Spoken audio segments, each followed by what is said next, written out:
Thank you, Sonia. This is a great gathering of people, as Sonia said, familiar faces and new ones. But what's really exciting is that the audience is made up of people that make things happen. This is a group that has the potential to transform communities, make changes, innovate, and be leaders. So it's exciting for us to be together in this venue to talk and to share. So while Rebecca and I will give you some insights and ideas, we really encourage this to be interactive, and at the end of our presentation we hope we'll have time for some questions, and if not, again, throughout the day, please continue the discussions that we're starting now. And one of the things that we wanted to really impress upon you in this State of the Foodshed are two key concepts. One is urgency and one is optimism.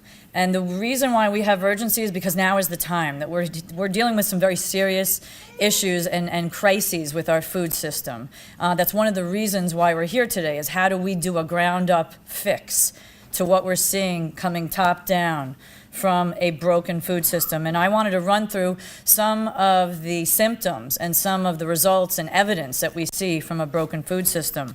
And one of the, I think, most transitional points for our food system came in the 1950s, when petroleum really entered the scene of agriculture, and our diversified small family farms were replaced by monocultures. And this was really something that was encouraged by federal government policy.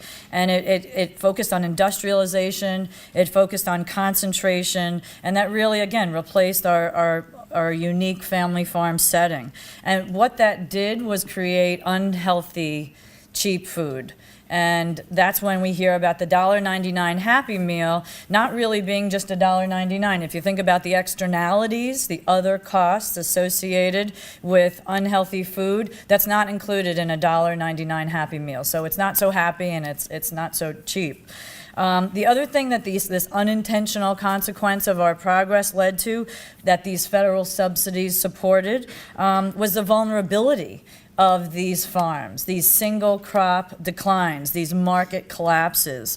This gave us a lot more vulnerability to climate change, and we're seeing that now also. Droughts that are going on in the Midwest, the impacts that it has on our corn and feed prices, even globally. For example, I just heard that olive oil is going to increase tremendously this summer because of what's happened in Spain, with a 62% decline in the olive crops because of the drought.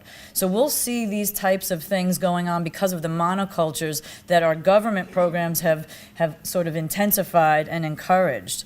The other thing that we see, which is a tremendous impact, is on our children. And when you look at obesity and malnutrition, there's a real concern here. In New York State alone, 2/3 of our adult population is considered obese. That cost us $11 billion in 2011. $11 billion to take care of 60+% of our population. 4.3 of that came from Medicaid. That's us. That's taxpayer dollars. If you look at our children, 1/3 of our kids just alone in New York City are considered obese. That's about 1.5 million kids. 1 out of 5 kids under the age of 25 have something called type 2 diabetes now. That used to be called adult onset. It's no longer setting in adulthood. It's happening at 6, 8, and 10-year-olds. All of that, again, is a symptom of a food system that's providing the type and quality of food to the young people in our state, in our country, and causing them to have these nutrition-related ailments. One of the other very disturbing things is not just the impact on our human health, but on our farmland health. We are losing farmland in the United States 2 acres every minute. That's a really scary fact, because as we know, once you pave it over, you don't get it back. Once you grow houses, you can't any longer grow trees or crops or livestock. In New York State alone, we lose about 26,000 acres of farmland a year. That's about one farm lost every 3.5 days. In the last 10 years, what we saw was almost 5% of our farms being reduced in the state, over 600,000 acres. And that's really ironic if you think about, is that commensurate with population change? Are we building on our farmland because we need it, we need to grow houses, we need to put things on there. Well, no. Our population only changed 2.6% during that same period that we saw 30% of our farmland developed. So it's not commensurate. It's not a natural, rational way of developing and managing our natural resource base. The other thing that we're seeing, and a lot of you are personally experiencing this, is the average age of the American farmer. Our farmers are aging. The average age is 57 in this country. And in New York State, there are 5 more farmers over the age of 65 than there are under the age of 35. So not only are we losing the farmland to grow our food on, and the food that we're generating from the farms we have is not healthy food, we don't have enough people to raise the food that we need. If you look at what's going on with our population in the world, we've got about 7 billion people. We're going to go up to 9 billion, 2 more billion, and we're going to need to raise our food production by 70% to accommodate that additional 2 billion people. So we need more farmers to do that. Without question, we are needing to support that infrastructure of raising our future farmers. The other thing that we're seeing is not just the unhealthy food, but really dangerous food. When we talk about food labeling, we've got some big problems in this country. As we know, and you've probably been reading about, GMO foods, genetically modified foods, are not required to be labeled. Some states are trying to do that independently: Maine, Vermont, Pennsylvania, even some stores, Whole Foods, Ben & Jerry's, they're choosing to voluntarily label. But otherwise, we don't label GMO foods. And that's something important to know about. Our body digests things differently when they're genetically altered. Another thing that we don't have on a label is carbon monoxide, for example. I just learned this. Carbon monoxide is added to meat, to red meat, to keep the red color lasting longer. And that's not required to be added on a label because the FDA says that is a secondary food additive. So it's okay to do that to your meat. The other thing is antibiotics. We typically don't have labels of antibiotics that come into our food, but again, what's going on with antibiotics? 75% of the antibiotics in our food animals are given to them for growth, not as therapy, not as a result of a sickness or an illness. And of all of those antibiotics, 60% are the exact same kind that we take when we're sick. So what we're seeing now is this resistance, both in our children and our aging population particularly, that they're not responding to antibiotics because so much of that is in the food that we're naturally eating. They also say that 75% of the infectious diseases, the brand new diseases that we're seeing, are tracked back to the animal meat consumption that's been treated with antibiotics. The last thing that I just want to talk about in terms of how our food system is in crisis is also the waste that we see and the capacity to be more efficient. 40% of the food that's produced in this country doesn't even reach the plate. That's more than a third, 40%. Just think about that. It never gets to the table. It's rotting in supermarkets or on trucks. The expiration dates, which are located on a lot of our foods, there's no standard for that. That's really a manufacturer's decision. So many manufacturers might put an expiration date that is maybe a little sooner because they want you to replace it quicker. They want you to throw that out of your fridge if it's 2 or 3 days old based on the expiration date and replace it. But there's been a whole movement afoot to really investigate what is the true expiration of the food value. The other thing is in terms of not being penny wise or pound wise for that matter, is our food costs. The United States has unfortunately enjoyed really cheap food for a really long time. We spend about 8 to 12% of our adjusted gross income on food. The rest of the world spends 30 to 50% of their income on food. So we've never really understood the true cost of food.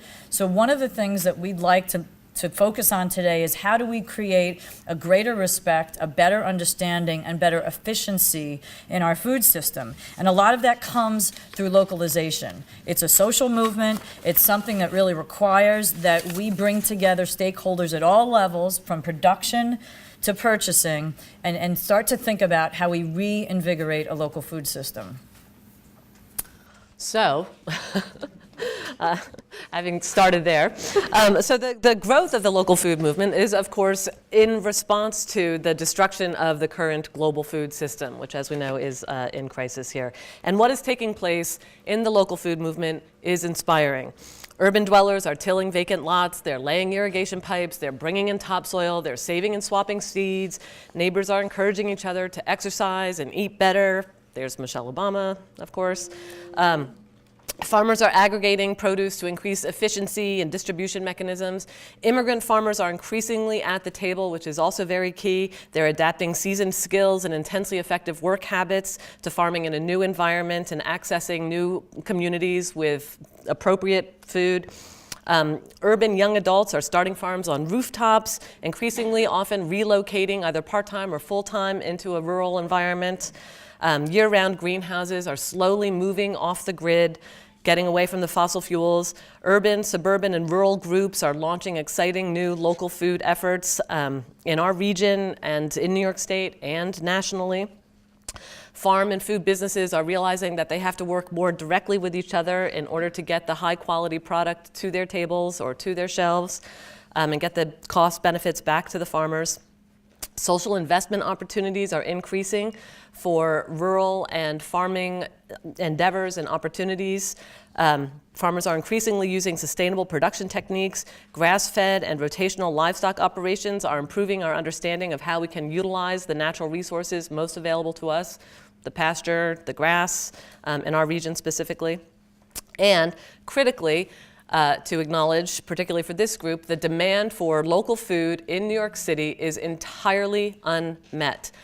How we meet that demand is a learning curve, and we're getting on it. But there's market opportunity there, and we are New York City's local food shed. We are part of New York City's local food shed. When people in New York City want local food, they look to New Jersey, they look a little bit south, and they look often to upstate New York. So it's important that we recognize, local can mean our little town, and local also means our larger region. The food system is, it really is a disparate constellation of efforts that are erupting both rapidly, simultaneously, and independently. It's hard to measure this progress, but it is happening, and increasingly, more academics are sort of trying to study it and get baseline data for, what is the return to the community by the local foods movement, and those numbers are encouraging. I was trying to pull a bunch of numbers from the 2007 Ag Census, but frankly, I think in a lot of ways it's already irrelevant. I think there have been enough changes within the local food movement specifically from 2007 to 2012 that it almost feels like we don't need more statistics about the growing number of farmers markets and the growing number of CSAs. We know that those efforts are taking place increasingly.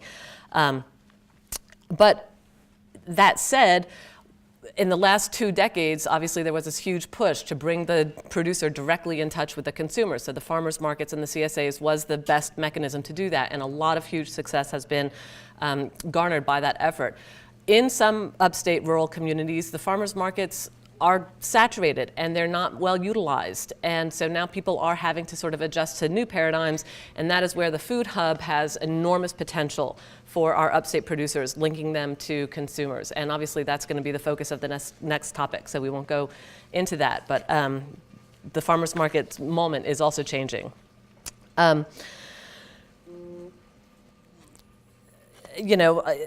As people will know too, there are farmers who know that going to the farmers market, harvesting and packing their truck and schlepping to the market and standing in the rain for 4 hours and coming home with $200 in your pocket isn't always the best recourse. And while that serves a really key role, and I am not by any means disparaging the farmers market, I do think it is time, and everybody obviously recognizes that it is time to sort of understand and appreciate new models of getting the product around. And again, I'm excited to have all of the focus on the food hubs that's at this conference and in the future.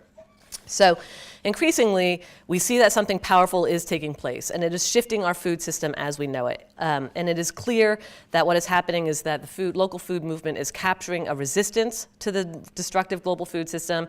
It's reclaiming local agricultural identity, and we're restoring a long-lost connection to food and farming.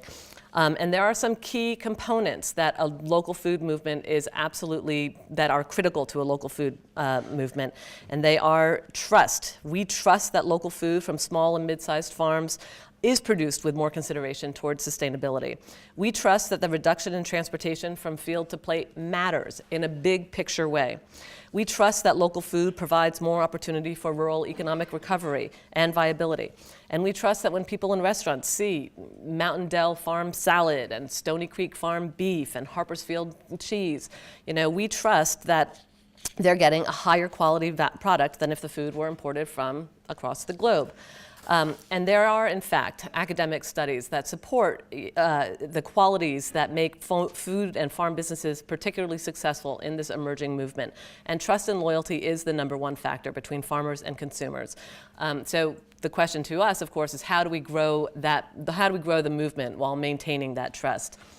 A second quality for success is resilience. It's a blend of close, again, in your community close, and distant, the nearest urban center where there's growing market opportunity markets. It's opting for greener technology on farms, maintaining summer and winter product supply and consistency, and continually developing innovative marketing strategies.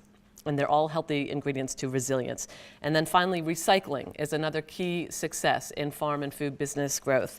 And by recycling, they're talking about building financial flows that recycle money and other resources through local communities, which builds the local economic multipliers.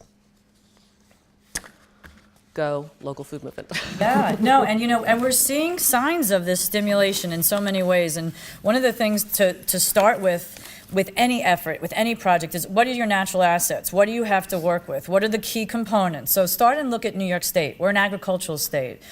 More than 25 crops that we produce here, we rank in the top 5 nationally. So again, we're #2 in the country for apples. That's New York State's largest food crop. We're 4th in the country for milk. We had $2.5 billion in sales of milk products alone in 2010. We rank 1st in sour cream and cottage cheese. And our yogurt production increased 140% since 2008. If you go to maple syrup, we're 2nd in the country, 2nd for cabbage in the country. We're 4th in the country for tart and sweet cherries and pears, and we're 2nd in the country for wine, 3rd for grapes and grape juice. So we've got natural capacity when you look at New York State. 36,000 farms, almost all of them family owned and operated. That's about 7 million acres, or 25% of the land area of New York State. These farms in the aggregate generate about $4.5 billion a year in economic stimulation for New York State. And if you really try to evaluate how that affects the other economies, food producers, food industries, food service providers, all of the infrastructure, that raises to almost $32 billion a year. That's significant economic growth. So not only do we have the natural capacity in New York State, we're showing there's evidence of economic stimulation because we're able to sell our products and we're ranking very, very highly nationally. As Rebecca just mentioned with New York City, there's an unmet demand of almost $1 billion a year.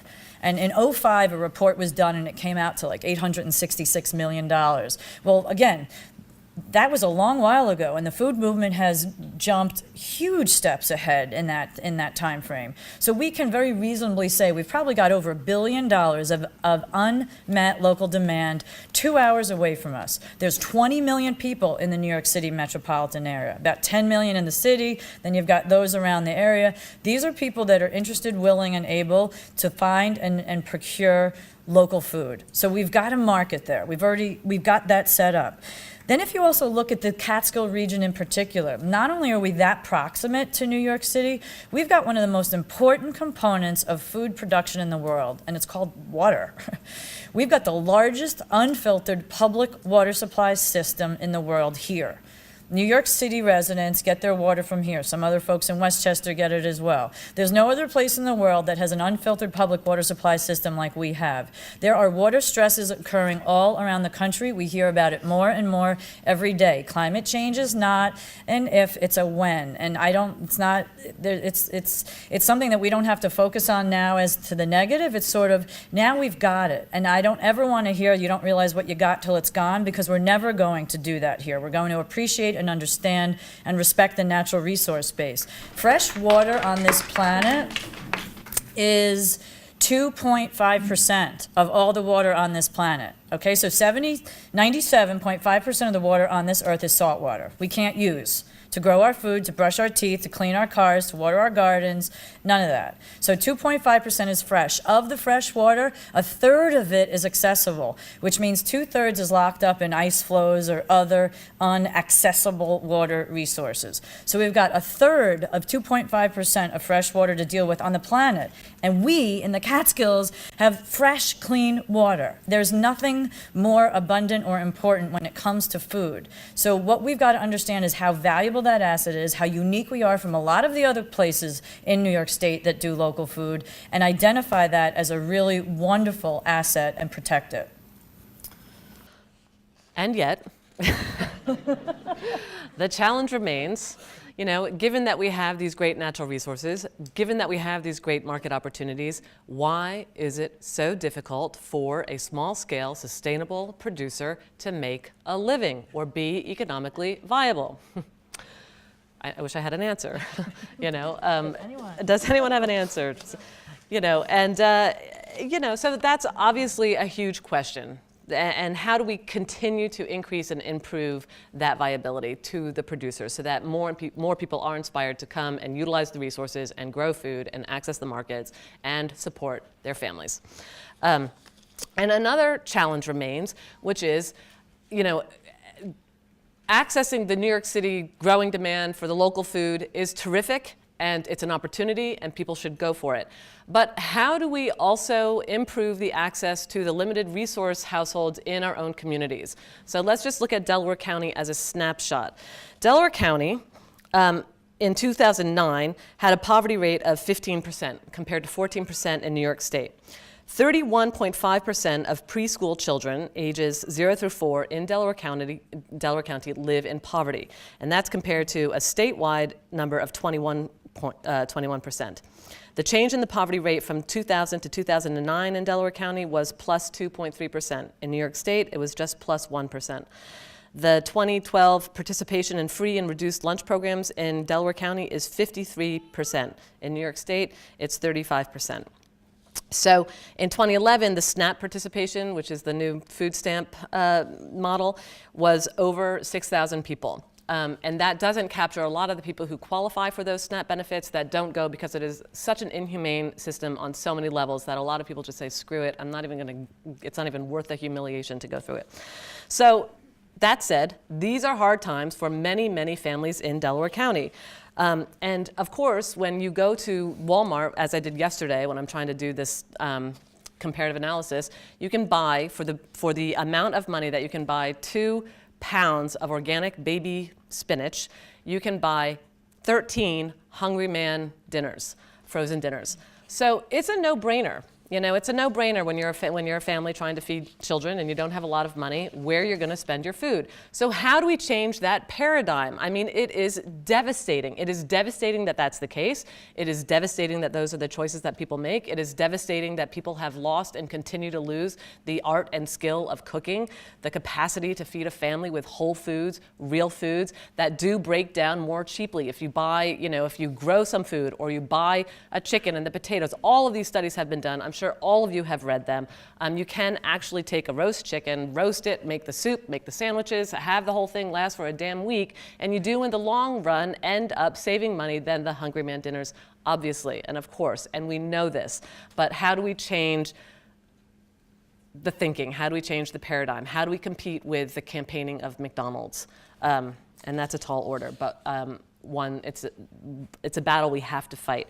And there are, again, farmers and community members are coming up with local and innovative ways to reach those particular limited resource households with local food efforts. There are mobile farmers markets because we're seeing that the SNAP coupons and the WIC coupons are entirely underutilized at the local farmers markets.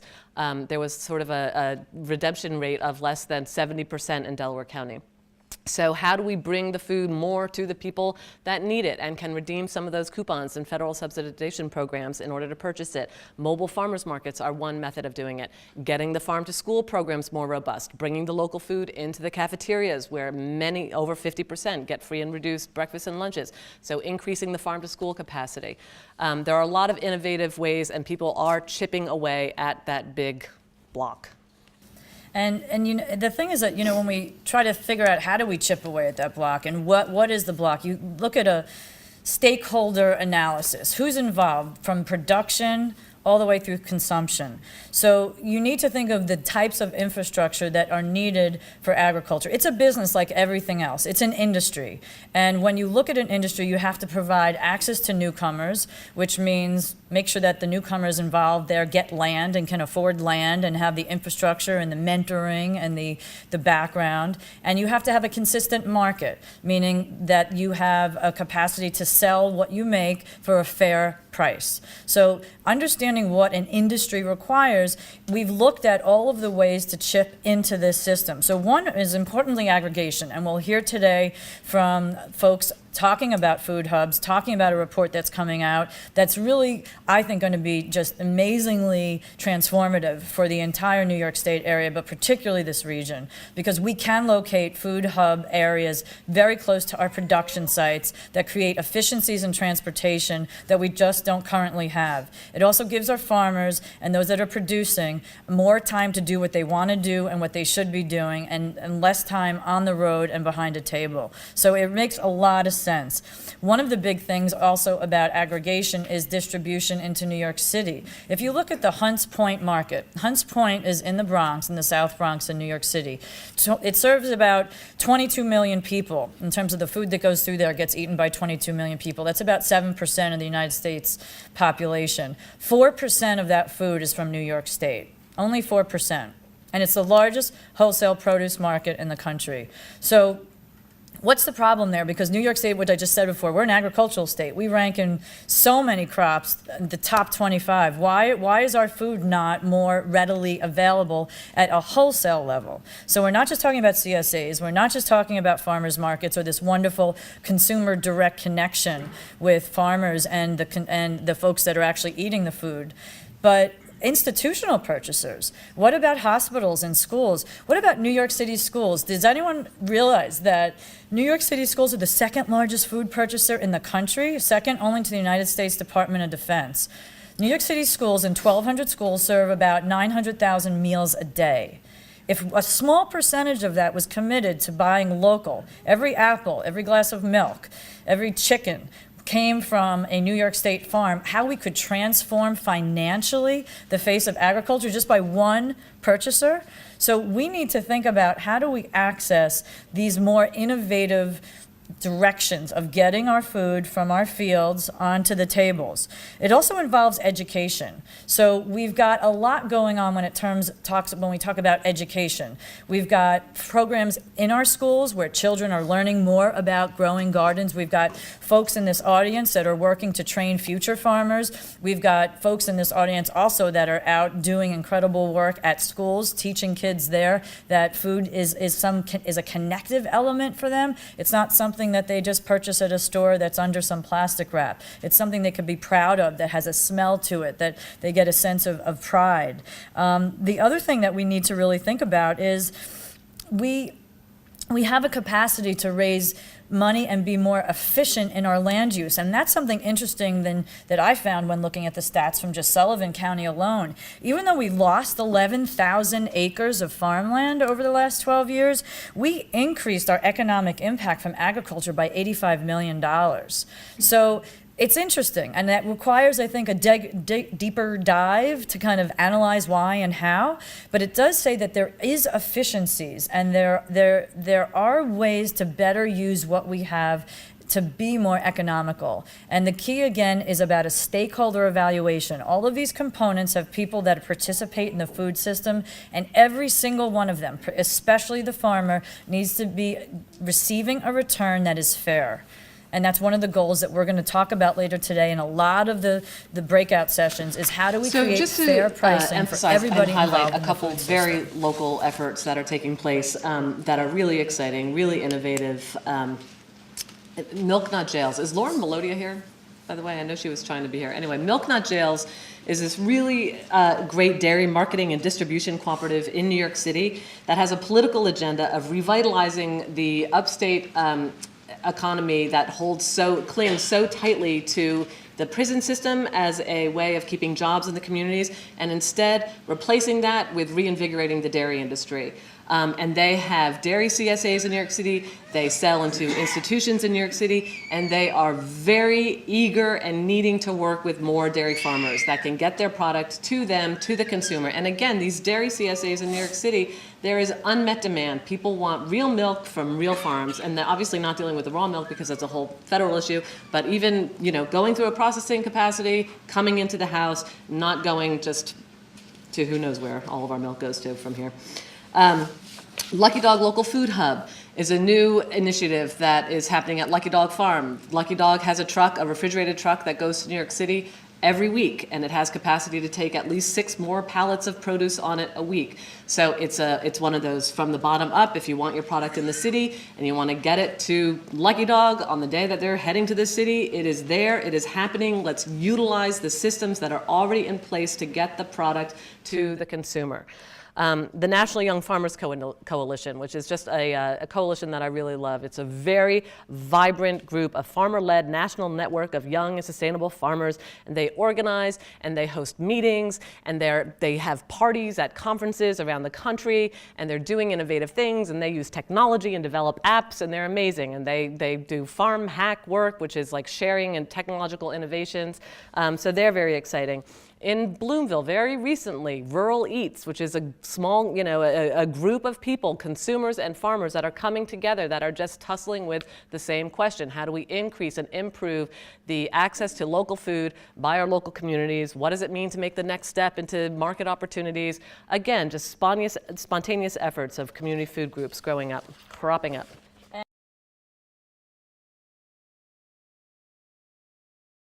And the new crop of farmers. I mean, we've got the craft folks here today. We've got Cornell Cooperative Extensions in the counties that we work in and live in that do great training programs. And there's incubator programs that are growing up all over. In fact, there's a real big push for the first time to develop a network of farmer training initiatives. So, for example, the Glenwood Center and the Open Space Institute are going to be partnering on a great small livestock incubator farmer training program in Ulster County. You've got the New World Foundation that's going to be starting a new incubator farm training program also in Ulster County. There's the Hawthorne Valley folks, the Stone Barn folks. These are people that are training the future farmers of America on longer term 3-4 year programs that really provide the intense on the ground connection to how to best have sustainable practices, natural resource preservation, and efficiency in your farm practices. One of the great things also about this Catskill region in particular, as a source for all of these incubators, is the affordability of land. So all of these new farmers that are graduating, we call them sort of non-generational farmers in the sense they're not coming from a farm background or history.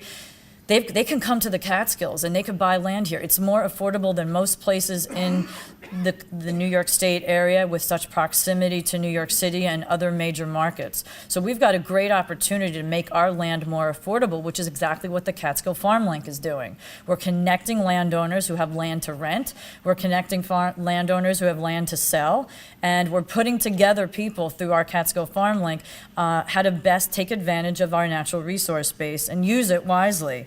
One of the other exciting things also is the processing capacity that we're seeing developing, which has been, for the most part, in certain sectors, just unheard of. So when you look at red meat processing, we've got red meat processing now more than almost any other area in the Northeast, whether it's Larry's, Steiner's, New York Custom Meats, Eklund's, or the Liberty facility that'll be up and running soon.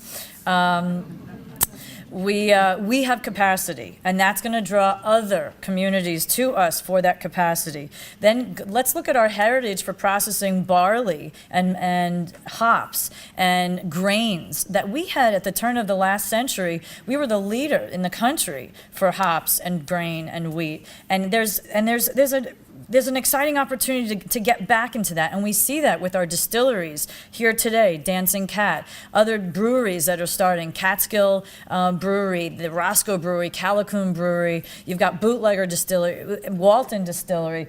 It's incredible what's going on. We like to drink. And I mean, that's, you want to break bread over the table and have a good drink to talk about these things. We have that capacity here. We can bring that back.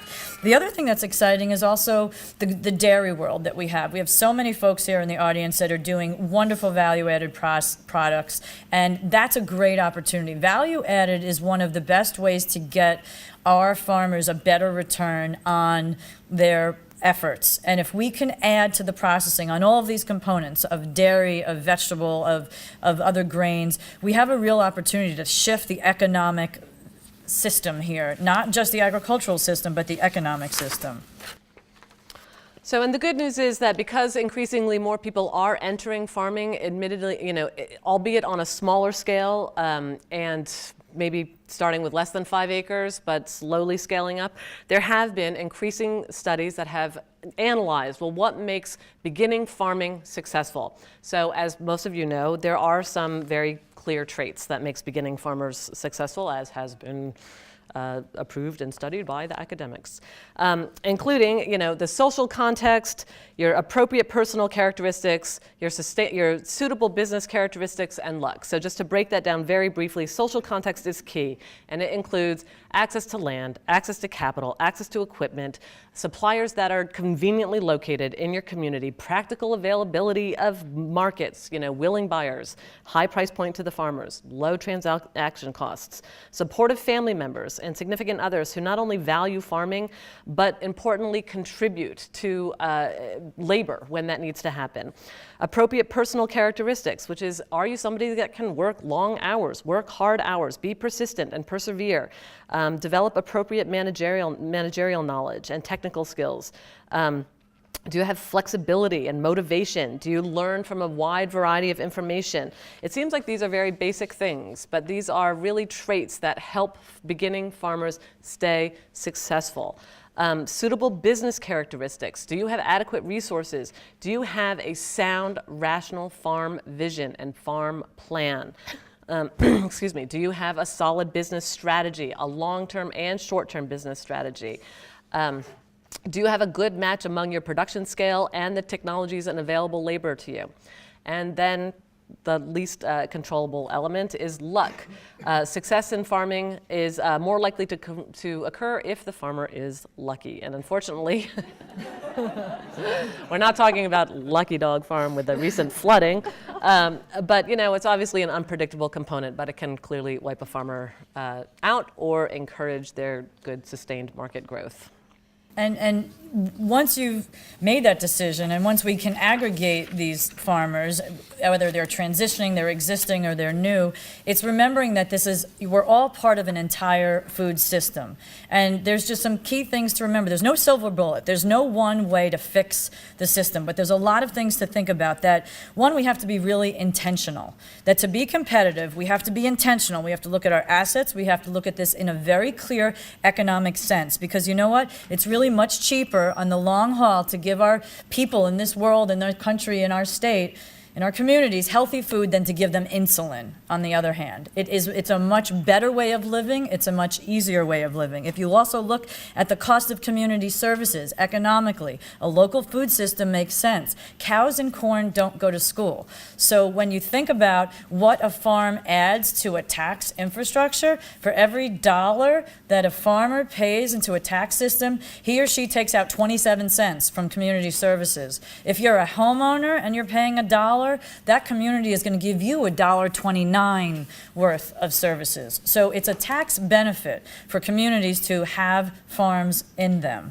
The other thing that we have to always think about here is we're not creating a new food system. We've got it. We just need to rebuild and utilize the infrastructure that we have now. So this is not starting from scratch. There's no reason to do that. We've got an incredible wealth of wisdom and capacity here. So it's rebuilding and re-envisioning, what that food system is, because there's power to the fork. Wendell Berry says it best: eating is an agricultural act.